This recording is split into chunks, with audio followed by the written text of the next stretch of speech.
Hey everybody, thank you so much for joining me today. So this weekend's challenge was a color challenge, and this is the sketch or the picture that I got from Pinterest. And with the times and everything that's going on, we wanted to go with something a little on the cheery side, just to kind of hopefully get you out of a rut if you're feeling down. You can't really feel that down with these bright colors. So we're going to do some ink blending. As you see, I have my colors already out. I have Wilted Violet, Peacock Feathers, Twisted Citron, and picked raspberries. Yeah, picked raspberry. And on that first card I showed you, I was doing it more on a horizontal. So I decided on this one, I was going to do it more in diagonal. So we're going to lay down our colors and do my typical style of blending. I always try and start off from the edge, whether it be if I'm now a little bit in the middle, I'm coming from either the right side or the left side and blend inward. Sometimes if it looks like it's getting a little splotchy, just keep applying the color. Just keep doing your motion using the brush. It will blend out, okay? The beauty of these blender brushes is that it lends to help those who have trouble with like the regular Tim Holtz tools, because sometimes with those, if you don't blend right, you get like a nice round circle. With these, you can keep blending, just keep moving in a circular motion, and you will see that even though you have a little bit of a splotch, as you keep working, that splotch will eventually go away, which is what happened to me with this blue. It got a little splotchy in the middle, but I just keep working it. And then I grab the green and I go back in. I always use the color that it's up against to help blend the transition going from the one color to the other. And you just keep working it until it's to your liking. If you like a more harsh line, then leave it harsh. You can actually even make it more crisp by using the purple tape to lay it down and lay your color, and then you'll have nice even lines. It won't blend. But what I like with some of the blending is it's hard to see at the moment, but from the citron to like even the pink, it creates like a slight orange color. It really does. And you'll see it more when we go to the next step. All right, so I'm just going to clean this up real quick because I want to turn my cardstock so that way I can get the purple on this bottom corner. And we're just going to ink it up. Once again, if I go a little bit into the blue more than I really want it to, it's okay. Because like I said, you just grab the blue blender brush and just keep working it. And any type of harsh lines or things that look a little too sharp will blend out. It's just that easy. And if you're worried about fingerprints, which I was checking mine to make sure I wasn't leaving any, I would just get like a little piece of Post-it tape so that way it'll stick kind of to your hand, and then you can kind of protect your surface. But on this one, I wasn't too worried. I kept checking it only because I didn't want to put my finger into an area with color on it. So there you go. So we're just going to put those over to the front here, up here, away from me. Just let them fall, just as long as they're out of the way.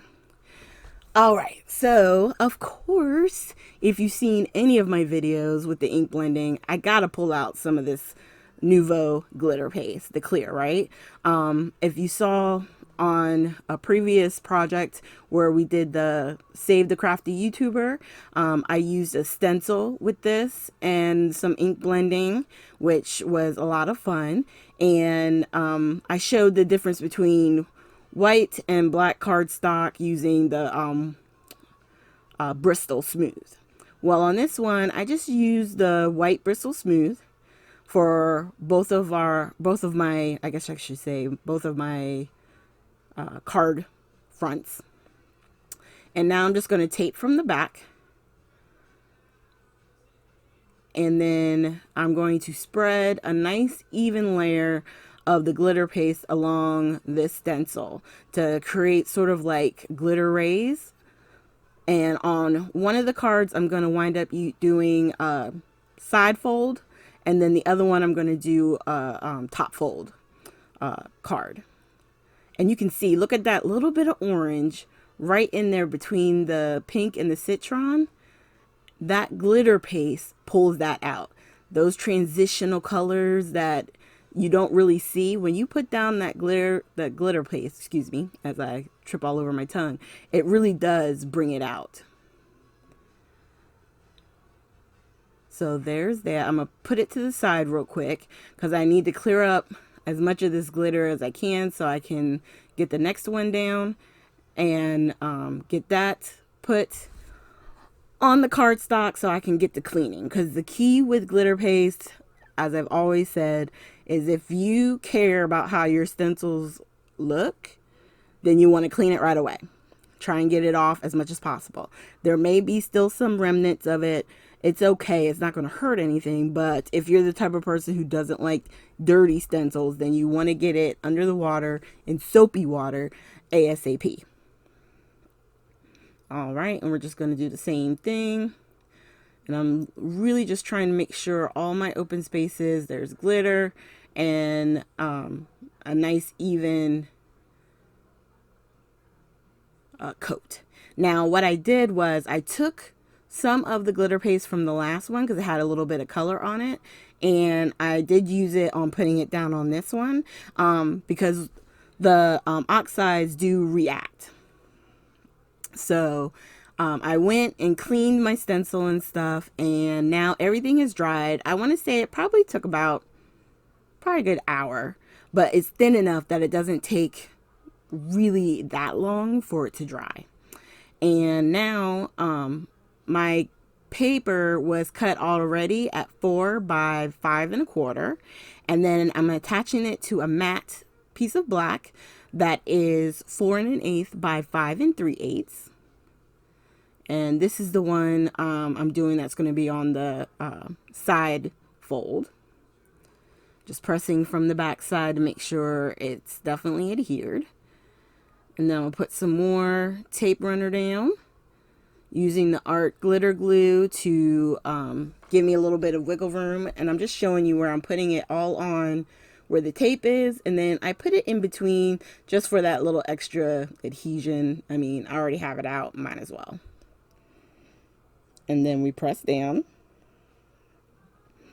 And because I didn't want to risk it like pressing down on it, sometimes I will flip it over and press that down as well.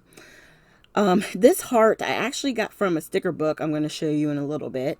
I have some foam, fun foam on the back, and I'm going to put some of the tape runner and glue on it and press it down. And then I had a sticker on there for sentiment, but I wanted to use this black one because I think it stands out more. So I decided to grab a little piece of these foam strips, and I'm going to put them on each side on the flag ends. And then I'm going to put some glue in the middle for it to attach to the actual heart. And then this one I'm going to move and trim it down a little bit so that way it'll fit and lay better on the card. And then once I have it ready, oh, just a little bit more. We're going to take the backing off and get these taped down. So a little bit of glue in the center. And then I'm also going to put some on each of the foam pieces, only because if by chance it hits the glitter part of the card, I want to make sure that it definitely sticks. And sometimes, you know, stuff that's already pre-sticky isn't all that strong. So sometimes you want to add a little bit of glue just to help it. And then I'm going to put a clear block on top of it just for a second while I bring the other one over. And so this one is the top folding card. And I love the colors, and I'm telling you, that little bit of glitter, it just does something, don't it? I was trying to figure out like what sketch or stencil to use, and I saw the rays and I was like, is that gonna look weird? I love it anyway. So here's the sticker book. I grabbed a heart out of this one, and then I'm going to show you also, these were the sentiments I was going to use. I'm trying to find the page.